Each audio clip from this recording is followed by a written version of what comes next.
So I will start out each show with a topic. The first show will be a basic intro to the three things that CWJs, or Christian Witnesses of Jah, believe.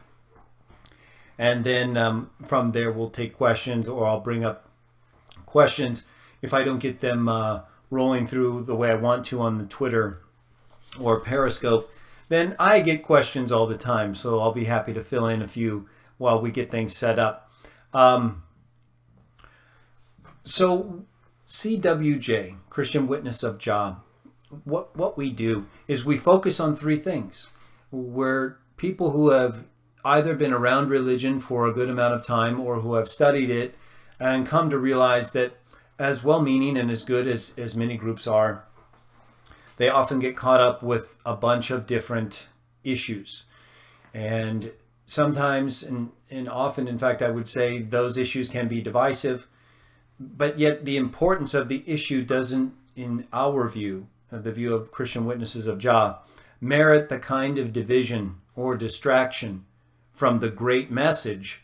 We don't believe that it warrants that. So we set aside our views, even though we have them. We have views on I'm sure everything. You know, any person who studies biblical literature or anything in general may have thoughts about the world and prophecy and chronology, but we don't focus on that. We focus on how to live as Christians, treat others the way we want to be treated. We praise Jah, and we follow Jesus in doing those two things. So really our three things can be summarized as belief in Jah, accepting Jesus, we'll talk more about that in a moment, what that entails, and treating others the way you want to be treated. I often use the acronym BAT, belief, acceptance, and treatment of others. Because at times in life it seems like you're up at the plate, you're going to bat, or certainly there's pitches being thrown at you, and you have the opportunity to take a swing, to hit it out of the park. And when it comes to praising Jah and living as a good person, there's nothing that is of greater honor than taking the mound for Jah, so to speak, or for Jesus, and knocking some of these things out of the park. Some of these weird beliefs and ideas that people have today, they're all entitled to them, of course. They may think that our beliefs are weird, Christian beliefs. That's okay.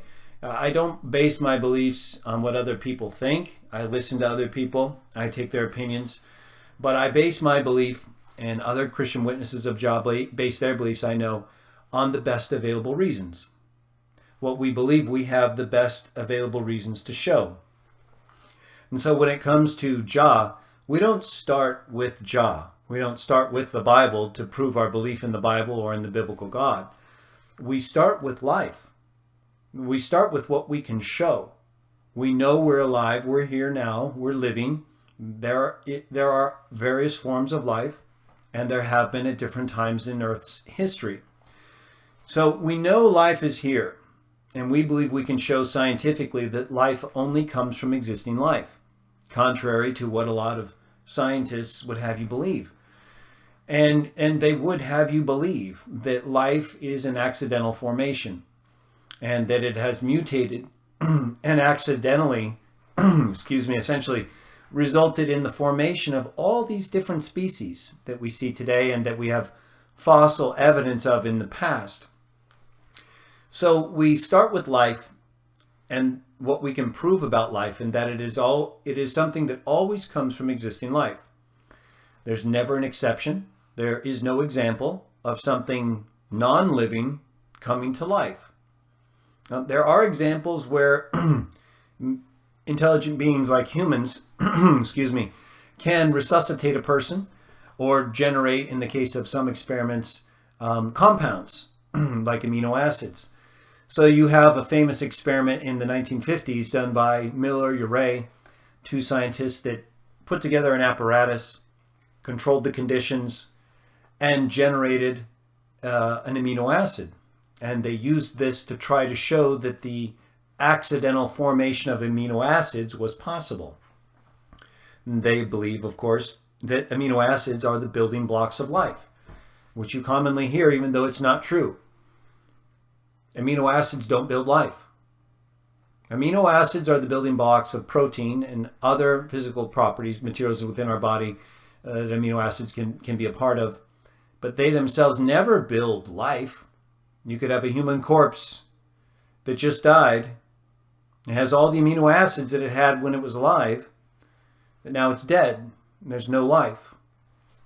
Because the amino acids are not the building blocks of life. Again, they're the building blocks of protein most often. And so protein is not life. It's a component that is a part of living organisms and a part of things like muscle tissue and other physical properties, components of our physical structure. So when they say things like that, they're starting with a mistake and ending with a mistake. And so when they construct an apparatus and create the conditions, and they bring their intelligent minds to bear to create an amino acid, and then claim that that could have happened on its own, and then been the origin of life that as we know it, it doesn't follow. It's a non sequitur. It's illogical.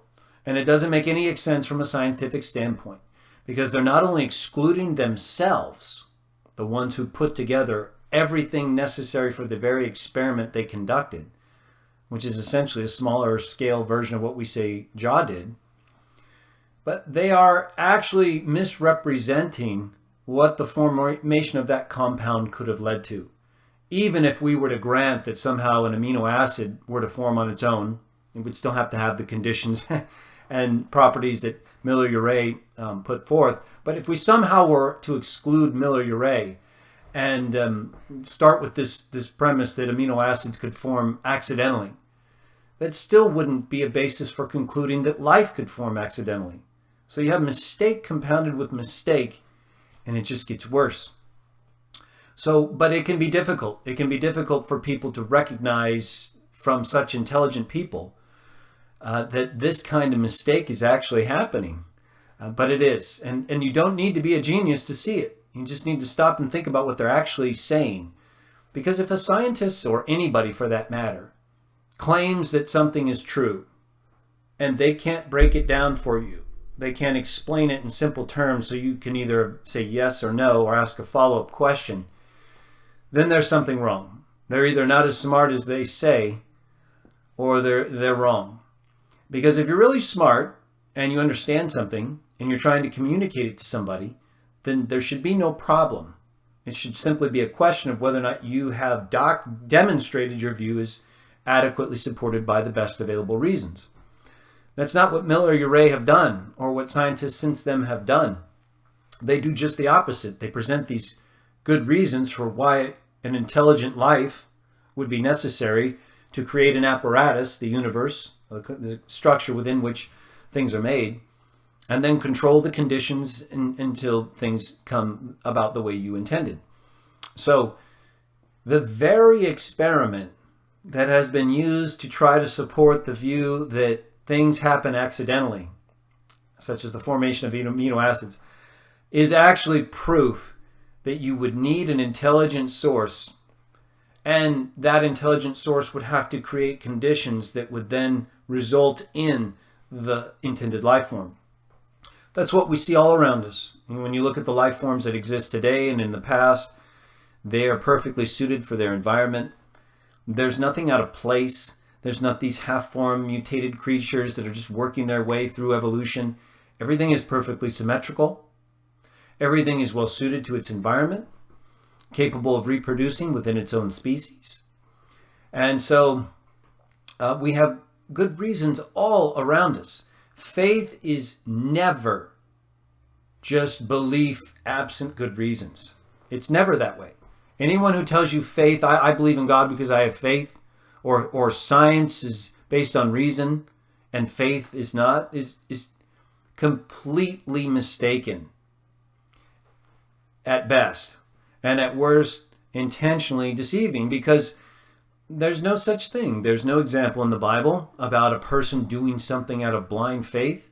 Every person from Enoch to Adam to Moses, even we could go back further than Enoch to Abel, who acted out of faith toward Jah because he recognized the things that were happening around him, and he responded by giving him the best of his flocks. And of course, Cain could have done the same thing. Even though he didn't start out that way, he could have said, well, okay, I see that Jah really likes this. I'll give him what my brother gave him instead of the vegetables. But instead, he got jealous, and he set into the human family this trait of jealousy to the point of murder, so that we see the same things happening today.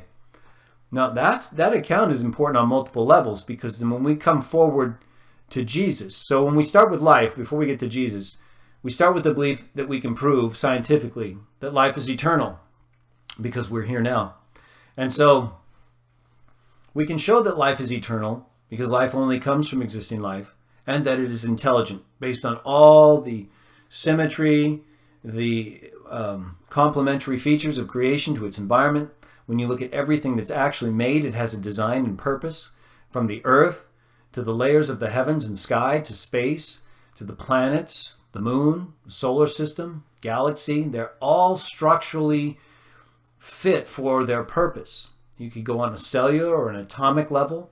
All of these things show signs of intelligence. And so we know that eternal intelligent life exists, and we're evidence of that ourselves based on the way we're made and the things that we then in turn make. They show signs of intelligence. So how do we get to Jah? Well, we look at history. We look at the records that we have that tell us about these beings that existed before events like the flood, which I'll talk about in more detail in a separate episode. There's evidence all over the earth for the flood and underneath the ocean.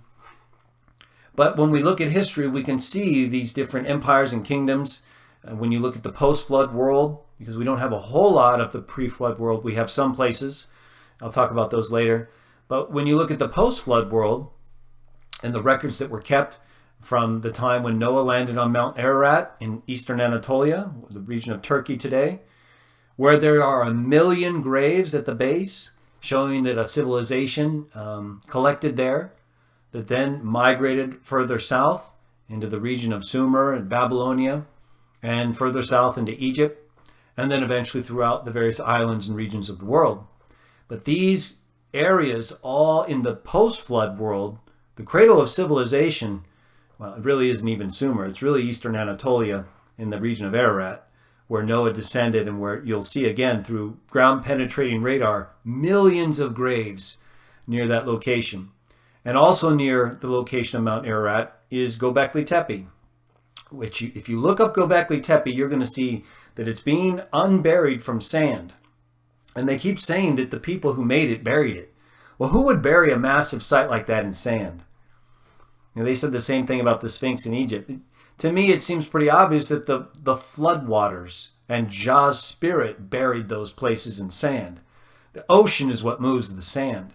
And to bury a place that massive in sand would require a massive amount of water. But when you look at the stones of Göbekli Tepe, you see these giant stones. And they have carved representation of animals and birds and insects.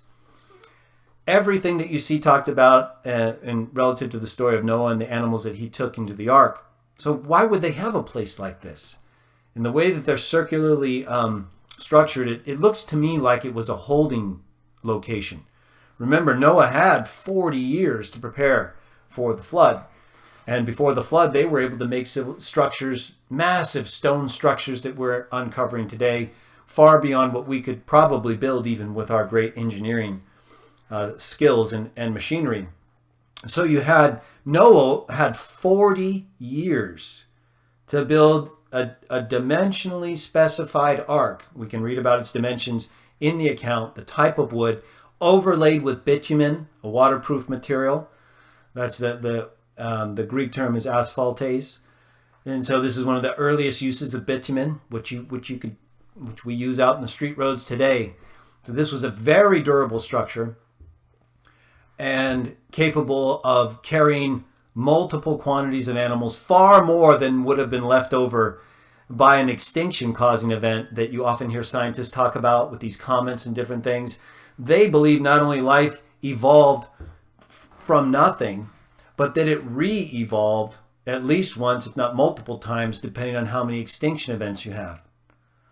Well, if that's possible, how is it not possible for an ark full, a 3-story massive ark filled with animals capable of reproducing to repopulate the earth once again. It would have happened as it did happen, and that is pretty fast.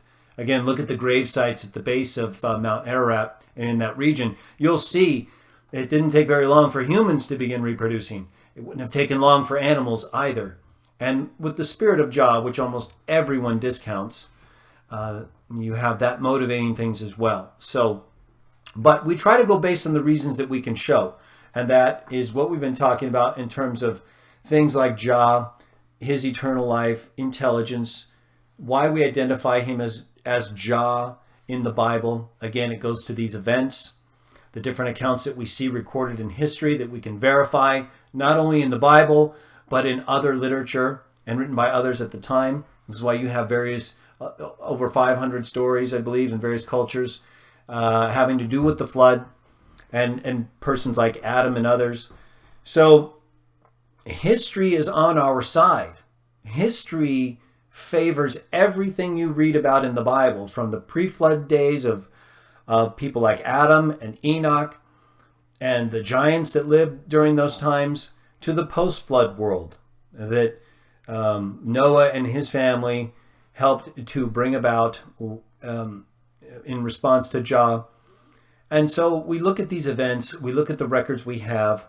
We could point to other people like Moses, David, and others. These figures all worshipped Jah.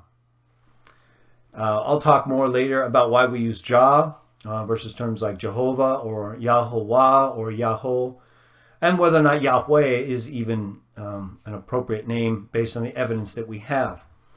So suffice to say, though, we believe Jah is the least disputed form of God's name, and we associate the eternal intelligent life we can scientifically identify with Jah because of the records and information that had been kept that show Jah more so than any other god of history as actively involved in the affairs of humankind.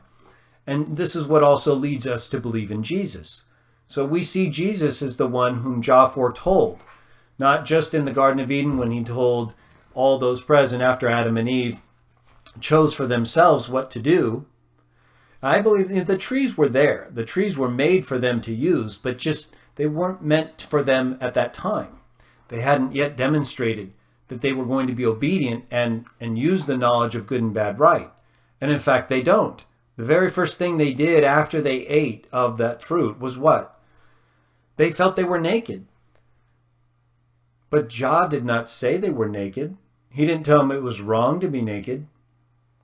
They told themselves it was wrong to be naked. It's not. Oh, it is today. I mean, if you do it today, and you'd be distracting, and we're in a condition now. But think of all the money and effort we've spent into creating clothing when we never had to. We told ourselves we were naked because we started to become vain in taking that knowledge to choose what we wanted to do. So we don't use the knowledge we have correctly, because since the time of Adam and Eve, they used it when they weren't ready. They weren't old enough. They weren't wise enough. As I read those accounts, they were not yet in a position where they could use that knowledge. And I believe that's evidenced in the fact that the first thing they did was something wrong. They started to put clothes on, leaves. And then Jah knew that now that they were making choices, that they were feeling shame, that things like vanity and other human qualities that he did not instill in us were coming about. He showed us how to live with those conditions versus just wipe us out or redo us. So from that time forward, though, Jah told of a seed that would come. But that's a little bit more general. There's other evidence, though, but we go back to that time because it's spoken of. The seed is spoken of in terms of a future fulfillment that would bring about an end to the condition that was brought about as a result of our choosing what we really weren't ready to choose and not listening to the one that we had every reason to listen to. And that's why we see those very same traits in humanity today. That's why you see the Cain-like trait that I mentioned earlier. And that's why when you read accounts like Abraham and Isaac, and isn't that something people bring up? especially people like atheists and others, they look at that account and they say, well, how could God, how could a loving God tell you to sacrifice your son and you do it? And what's that all about? Well, that's just it, right? They're really not usually familiar with the account to know what it's about, or to know that culturally and historically, sacrifices in those times were done by various religions and groups. And while Abraham himself may not have done it, it wasn't something he would have been unfamiliar with. So when Jah approached him to see if he would do this, well, why? What's the point? If we know Jah didn't have him kill his son, so why put that on someone, right? Why have them go through the process of acting like they're going to do it?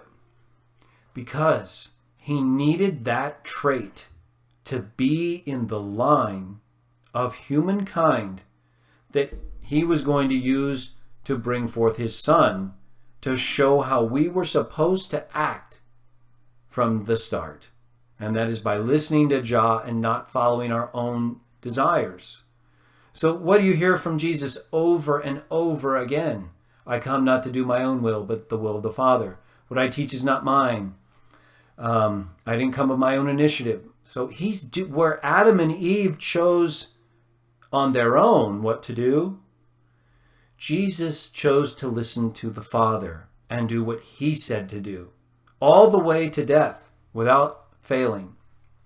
But his humanity was still humanity. And so like you saw him when he was being killed, cry out to the Father, why have you forsaken me?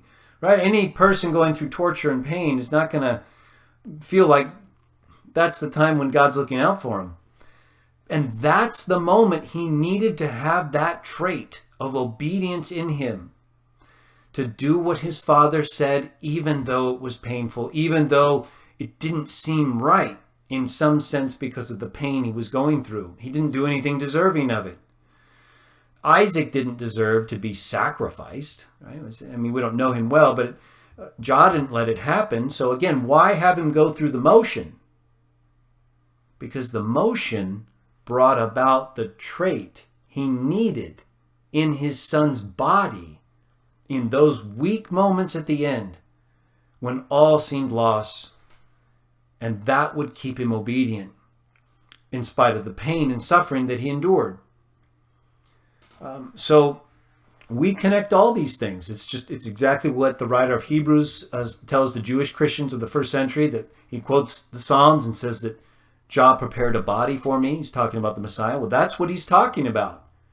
We have two records of Jesus' lineage in the Bible, showing his lineage through David and all the way back to Adam. There are no records like that anymore that people could use to try to identify the lineage of a Messiah. The temple is gone. Well, parts of the wall's there and they have remnants, but it's not a temple to Jah where they're offering sacrifices in fulfillment of the law. Nobody is. Not that I'm aware of.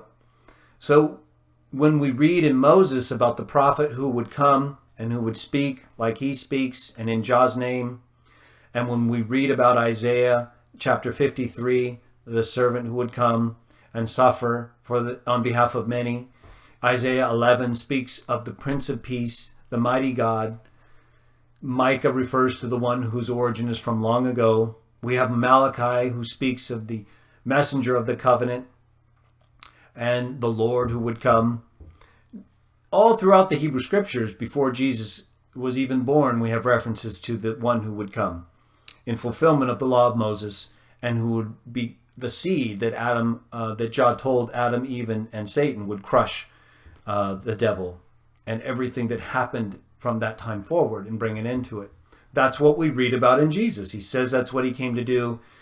All of these things connect over a long period of time. We can identify with the history of these groups.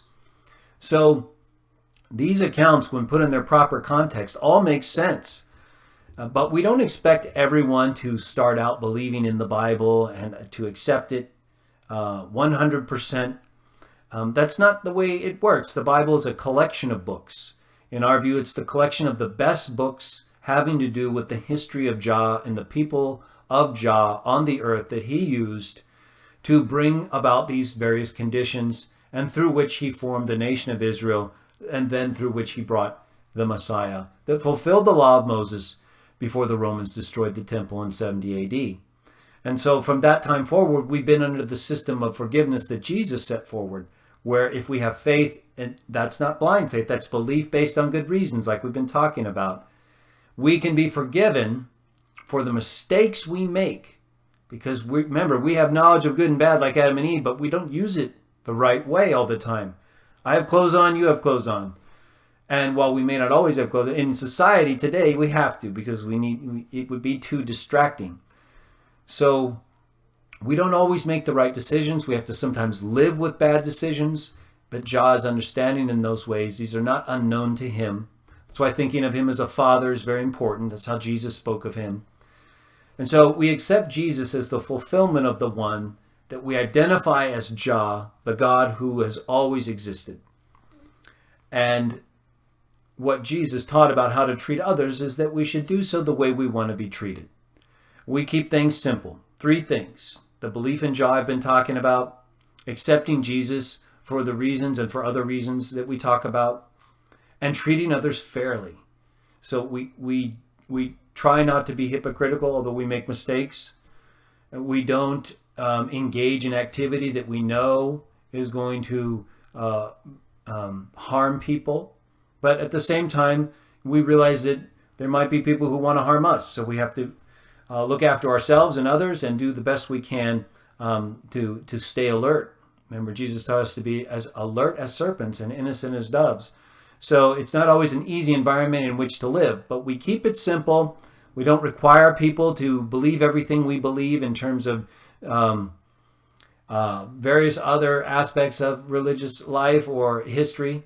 So we don't tell people what to believe when it comes to prophecy. We don't have an enforced chronology. We believe entirely on good reasons, the best available. And we believe those reasons point to Jah as the eternal intelligent life who has been active all throughout our relatively brief human history. We're not as old as people think. The evidence of writing, metallurgy, and society does not go back farther than 5,000 to 6,000 years. No matter how many articles or references you may read, people dating stone fossils and other things to millions of years, and those dates have nothing to do with actual science. They're part of a made-up timeline that they then fit this evidence into, because in their view, that's the only way evolution could have allowed it to occur. So they start with the belief that everything has accidentally formed over this vast period of time. And then from there, they come forward and say, well, over this amount of time, this would happen. And then they try to fit in the various periods of time and fossils, but they don't do it right. They don't compare the correct fossils. When you look at a human fossil versus a prehistoric ape fossil or even a modern day ape fossil, the differences are massive. They're massive. We're almost nothing like them, except we do have structural similarities. And so people like to make a lot out about that. But that's the case with a lot of different creatures, but that are also not compatible in other very obvious ways that make them different species entirely. So there are no weaknesses that I see when it comes to belief in Jah as the God of history, the eternal life who gave life to life. Everything in creation points to these things, to life being eternal and to intelligence being behind it. But we also have the ability to act and make decisions within an environment that is limited, or that has consequences that limit what we can do. And so we try to operate within the world we exist in. We look at the history of humanity and what's been taking place, and we try to work with everyone we can. So we're not a secretive group. We try to be out and open. Bearing witness has to do with giving evidence and information, just like in a court of law. But at the same time, we're not going to hysterically just call out to people and engage and be irrational. I think sometimes persons, even if they're well-meaning, can come across as irrational without having good reasons. And they're just either very passionate about what they have to say, or they're not thinking it through enough to realize what would be most effective. That's what I'm going to try to do. It won't be always easy. Some subjects are difficult, but I think when it comes to demonstrating that life is eternal and that eternal life is intelligent and that can be identified as the God of the Bible, I think I have a number of different ways and reasons that I can use to make a compelling case. So that's what I'm going to do with this show, with the Sunday show, which is the Great Message. That's going to be a show 5 to 10 minutes long, where I will deliver what I think is a concise but powerful and useful message, and hopefully help a lot of people. The Saturday shows will be reserved for your questions or important topics. This intro show aside, where I'm sort of just giving you the lay of the land and telling you a little bit more about the three things that we believe in, and Christian Witnesses of Jah as a group, how we differ from others. But we're here to help people and to do good, but not help people who don't want it. We're not here to get involved in people's lives, and we're not here to have people get overly involved in our lives. We meet in homes where we can, and we talk about Jah, Jesus, where it is going to be most effective. We don't discriminate against others. We'll work with anyone. Just because we don't share the same habits or have the same practices doesn't mean I can't work with you at a job or help you in the community or in doing various things. But obviously, I'm going to be with Christians when it comes to doing Christian things. So we do make our associations according to what is appropriate. And just as I wouldn't want to get involved with someone who didn't want to have a Christian involved with what they were doing at a certain time. So we do have things that are somewhat exclusively Christian because only Christians do them. But when it comes to the world and society, we're here to get along with everybody and treat others the way we want to be treated. And where we make a mistake, we try to apologize and make it right. Jesus taught us to go to the person that we have a problem with and deal with that person. And if we can deal with that person effectively, we've gained a brother or a sister or a friend. And if if they don't listen and we believe we're right, we should go to that person with someone else and try to work it out. And if that doesn't work, then we take others and we still try again. But this is in dealing with other Christians. When it comes to dealing with others, we could follow a similar pattern. But if people don't want to listen to us, we shouldn't force ourselves on them either. So that's the approach I'm going to take, to just try to be responsive to others who have questions, help people where I can, and then let others decide what they'll do next. I'm also thinking of doing a daily text show. In fact, I'm pretty sure I will start that soon. I do a day text for most of you that most of you know on Twitter and on Facebook, where I post day text from the Great Message translation that I'm doing as I go through it. Right now we're in Philippians. So I tweet those and post them, and I think I'll start doing Periscope Live as I post those, talk a little bit more about the day text with you, and try to set our day on a positive light. So I started these shows entirely because of you, because you asked me to do them, and people around the earth really who know of Jah and who know of the Christian group that I've started want to hear more. I want to be encouraged, and I understand it can be lonely, and sometimes we have to be alone if that's what's best.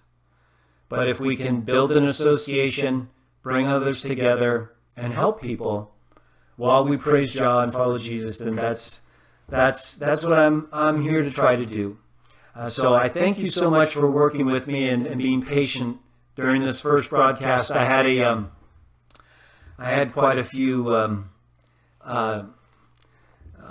attempts this morning, but it was all worthwhile because it helped me to really get a good feel for how I think to do the broadcast, and then to build it up from here. So if you had to endure several of my trials this morning, thank you. But I hope that in the end we've made a good first show, and I'll certainly try to make improvements along the way. So thank you all very much. Have a wonderful day, and praise Jah in Jesus' name. Thank you.